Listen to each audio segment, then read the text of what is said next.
కోర్టుల్లో జోక్యం ఎక్కువైపోతూ ఉంది. మొన్ననే సుప్రీంకోర్టులో ఎస్సీ క్రిస్టియన్స్ పైన ఒక జడ్జిమెంట్ రావడం జరిగింది. దీన్ని నేను ఖండిస్తున్నాను. సుప్రీంకోర్టు జడ్జిమెంట్ని నిశితంగా ఖండిస్తున్నాను.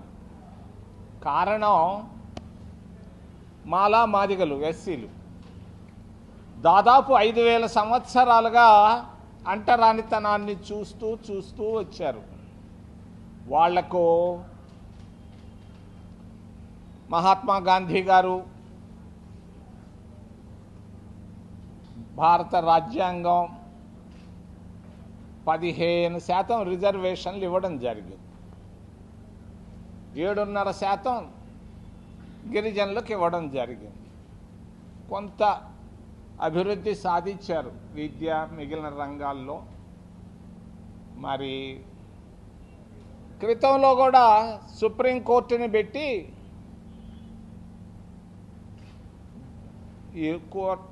భారతీయ జనతా పార్టీ అని చెప్పక తప్పదు. ఎందుకనంటే సికింద్రాబాద్లో మీటింగ్ చూశాను, పెరేడ్ గ్రౌండ్లో. మరి ABCDలుగా విభజించారు. మరి బ్రిటిష్ వాళ్ళలాగా విభజించి పరిపాలించడం అనేది కొత్త పద్ధతి కనిపిస్తూ ఉంది. మొన్ననే సుప్రీంకోర్టు జడ్జిమెంటు, ఎవరైనా మాల కానీ మాదిగ్ కానీ బైబిల్ ఎత్తుకొని చర్చికి పోతే వాడు క్రైస్తవుడు అయిపోతున్నాడు, క్రైస్తవుడు అంటే ఒక బ్రాహ్మణుడు అయిపోతున్నాడు, లేకపోతే రెడ్డి ఒక అమ్మ అవుతున్నది ఆ సారాంశం జడ్జిమెంట్లో. ఎలా అవుతారయ్యా?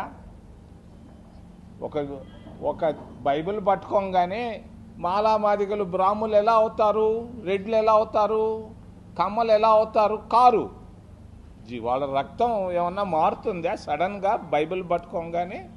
అదే గిరిజనులు ఉత్తర భారతదేశంలో అస్సాం కానీ మేఘాలయలో కానీ ప్రతి గిరిజనుడు చర్చికి వెళ్తున్నాడు. వాళ్ళకి రావటం లేదు ఆ స్టేటస్. వాళ్ళు మాత్రం గిరిజనులుగానే ఉంటున్నారు. దళితులకు ఒక జడ్జిమెంటు, ఒక రాజ్యాంగం, మరి గిరిజనులకు ఒక రాజ్యాంగం ఉంది. నేను తెలియజేస్తున్నాను, ఖచ్చితంగా అనంతపూర్ పట్టణం నుంచి ఈ ప్రాంతంలో మాలా మాదిగలు ఉన్నారు, సమానంగానో ఎక్కువ తక్కువల్లో. తప్పనిసరిగా కాంగ్రెస్ మేనిఫెస్టోలో పెట్టి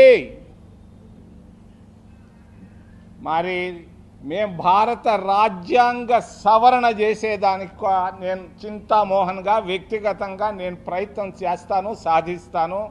ఈ ఎస్సీ క్రైస్తవులకు కూడా ఎస్సీ స్టేటస్ ఇప్పిస్తానని నేను తెలియజేస్తూ, గౌరవ ముఖ్యమంత్రి మా తిరుపతి ఆయన 1000 మంది అడ్డం వచ్చినా అమరావతి రాజధాని. ఇది మీ సొంత ఇల్లు కాదు అమరావతిలో కట్టుకునేదానికి. ఇది ప్రజలు ఆమోదం పలకాలి. మరి రాయలసీమ జిల్లాల్లో నేను తిరుగుతూ ఉన్నాను ఈ మధ్యకాలంలో, ఎవరు అమరావతికి ఒప్పుకోవటం లేదు చంద్రబాబు నాయుడు గారు. ఉత్తరాంధ్రలో తిరిగాను, ఉత్తరాంధ్రలో కూడా ఎవరు అమరావతికి ముద్ర వేయటం లేదు. ఒక మా మిత్రుడు వేసుకుంటున్నాడు, సరిపోని నువ్వు నీ ఇష్టం, నువ్వు ముఖ్యమంత్రి వేసుకున్నావు. బివి రాఘవులు గారు చెప్పారు, నిన్న మొన్న ఇక్కడ వచ్చినట్టున్నాడు. రాఘవులు గారు చెప్పారు, ఏమని? కామ్రేడ్ రాఘవులు 1000 ఎకరాలు జాలయ్యా అన్నాడు రాజధానికి. ఈయన 1,00,000 ఎకరాల్లో కడుతున్నాడు దీన్ని. 1,00,000 ఎకరాలు, 2 లక్షల రూపాయలు, 2 లక్షల కోట్లు ఖర్చు పెడుతున్నాడు. ఇది ధర్మమా చంద్రబాబు నాయుడు గారు? ఉన్న రాష్ట్ర సంపద అప్పులంతా తీసుకోపోయి ఒక్క ప్రదేశంలో పెట్టడం న్యాయమా? ఆలోచించాయా అని తెలియజేస్తూ, యుద్ధం అంటే 30 సంవత్సరాల క్రితం యుద్ధం నాకు గుర్తొస్తా ఉంది. అప్పుడు పశ్చిమ ఆసియాలో అటు ఇరాక్కు కువైట్కి యుద్ధం జరిగింది. ఆ యుద్ధంలో మరి ఇది ప్రపంచ యుద్ధంగా మారేటప్పుడు అప్పుడు బ్రతికున్నాడు మా నాయకుడు కీర్తిశేషులు రాజీవ్ గాంధీ గారు. ఆయన ఢిల్లీలో కూర్చోలేదు మోడీలాగా, యుద్ధం జరిగే దగ్గర పోయాడు. ఆ రోజు రష్యాలో ఉన్నటువంటి గార్బచేవ్ను కలిశాడు. మరి 1991 ఫిబ్రవరి 23వ తారీఖున ఢిల్లీ నుంచి మాస్కోకి వెళ్ళాడు. అంతటితో ఆగలేదు. మాస్కో నుంచి టెహరాన్కి వెళ్ళాడు, ఇప్పుడు యుద్ధం జరిగినటువంటి ప్రాంతం. 4 రోజులు కూర్చున్నాడు, ప్రపంచ అధినేతలందరితో మాట్లాడాడు. ఆ రోజున్నటువంటి జార్జ్ బుష్తో కూడా మాట్లాడాడు. యుద్ధాన్ని ఫిబ్రవరి 28వ తారీఖు 1991లో విరమింపజేసినటువంటి ఏకైక నాయకుడు, సమర్థుడు, ధీరుడు రాజీవ్ గాంధీ గారు. మరి ఆ విధంగా లేదే మన ప్రధానమంత్రి గారు. మరి కాసేపు అస్సాం అంటాడు, కాసేపు బెంగాల్ అంటాడు, కాసేపు కేరళ అంటున్నాడు, ఇక్కడ తిరుగుతున్నాడే కానీ యుద్ధ విషయంలో ఈ రోజు వరకు ఒక్క మాట మాట్లాడకపోవడం గమనార్హం. ఇది భారతదేశ విదేశాంగ విధానం స్పష్టమైనటువంటి వైఖరి లేదు. యుద్ధాన్ని ఖండించలేకపోయినటువంటి ఏకైక ప్రధానమంత్రి మన నరేంద్ర మోడీ గారిని తెలియజేస్తూ, నిన్ననే రేవంత్ రెడ్డి మాట్లాడిన విషయాలు కొన్ని టీవీల్లో నేను చూశాను. Reorganisation, delimitation. ఈ డీలిమిటేషన్లో నాకైతే అనుమానం వస్తూ ఉంది. ఉత్తర భారతదేశం, దక్షిణ భారతదేశం అయిపోయినా కూడా అనుమానం లేదు. ఈరోజు ఉత్తర దక్షిణ భారతదేశాలు భారతదేశంగా సమతుల్యతతో ఉన్నాయి, సమానంగా ముందుకెళ్తున్నాయి. ఈ రీఆర్గనైజేషన్ అనేది 16, 17, 18 ఏళ్ళలో పార్లమెంట్లో తీసుకొని వస్తున్నారు. నరేంద్ర మోడీకి, భారతీయ జనతా పార్టీకి సున్నితంగా నేను హెచ్చరిక చేస్తున్నా. అనంతపూర్ నుంచి దీనివల్ల ప్రమాదం ఉంది భారతదేశానికి. మరి అక్కడ Germany, west Germany, east Germany లాగా భారతదేశం కూడా అఖండ భారతదేశం, ఎంతో కష్టపడి ముందుకు తీసుకెళ్తున్నటువంటి భారతదేశం దక్షిణ భారతదేశం, ఉత్తర భారతదేశం అయ్యే ప్రమాదం ఉంది. ఎందుకు? ఈరోజు ఉన్నాయి నియోజకవర్గాలు 543 ఉన్నాయి, లోక్సభ స్థానాలు 800కు తీసుకెళ్తున్నారు. తీసుకో, మేమే అడ్డు రావటం లేదు. మరి దక్షిణ భారతదేశానికి 200 స్థానాలు వస్తున్నాయి, పార్లమెంటు స్థానాలు.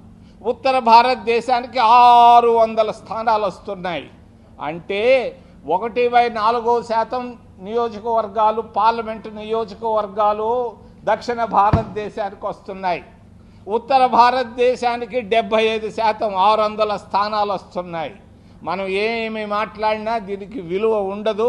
దక్షిణ భారతదేశానికి భారతీయ జనతా పార్టీ, నరేంద్ర మోడీ గారు కొంచెం తలబెట్టి ఆలోచించి ఈ రీఆర్గనైజేషన్ గురించి ఆలోచించమని తెలియజేస్తూ మేము మహిళా బిల్లుకు సమర్థిస్తున్నాం కాంగ్రెస్ పార్టీ తరఫున. ఈరోజు పంచవర్ష ప్రణాళికలు ఆంధ్రదేశంలో లేవు, తీసి పారేశారు భారతీయ జనతా పార్టీ. నీతి ఆయోగ్ అని ఒకటి తీసుకొచ్చి పెట్టారు, అది ఒక దిక్కుమాలిన సంస్థగా మారింది. జగన్మోహన్ రెడ్డి కుటుంబం 11 సంవత్సరాలు ముఖ్యమంత్రిగా ఉండింది. అనంతపూర్ జిల్లాకు కానీ రాయలసీమ జిల్లాలకి వైఎస్ కుటుంబం కూడా చేసింది ఏమీ లేదంతో 3 సంవత్సరాల తర్వాత భారతదేశంలో పెను మార్పులు రాబోతున్నాయి. Thank you. కాలువల వల్ల నేను చూస్తూనే ఉన్నా, కాలువల వల్ల బాగుపడ్డది కోటీశ్వర్లు, కాంట్రాక్టర్లు. నీవాన్ పోయి చూసి వచ్చాను, హంద్రీని చూశాను. ఈరోజు ఎక్కడున్నాయి నీళ్లు రాయలసీమలో? ఆ పైన పడే చినుకులు తప్పించి ఎక్కడున్నాయా? ఆడ గోదావరి వైపు పోతే ప్రతి దగ్గర నీళ్లు ఉన్నాయి, సస్యశ్యామలంగా ఉన్నాయి. మాటల్లోనే ఇవన్నీ వేల కోట్ల రూపాయలు ఖర్చు పెట్టారు, చెప్పితే బాధపడతారు చాలా మంది. వేల కోట్ల రూపాయలు కూడా సంపాదించారు. ఈ జలయజ్ఞాలు, ధనయజ్ఞాలు ఎన్నిటినీ వల్ల ప్రయోజనం లేదు. పంచవర్ష ప్రణాళికల్లాగా ఈ రాబోయేటువంటి 3 సంవత్సరాల్లో 29లో పెను మార్పులు రాబోతున్నాయి భారతదేశంలో తెలియజేస్తాడు. ఇప్పుడు పోరాటాల్లో అలవాటు అయిపోయింది నాకు. ఎన్టీ రామారావుతో పోరాటం చేశా, పివి నరసింహారావుతో పోరాటం చేశా, మరి అటల్ బిహారీ వాజ్పేయితో కూడా పోరాటం చేసి ఆయన ఒక్క ఓటుతో ఓడగొట్టాను నేను. మీకు చాలా మందికి చెప్పను, తెలియదు కూడా.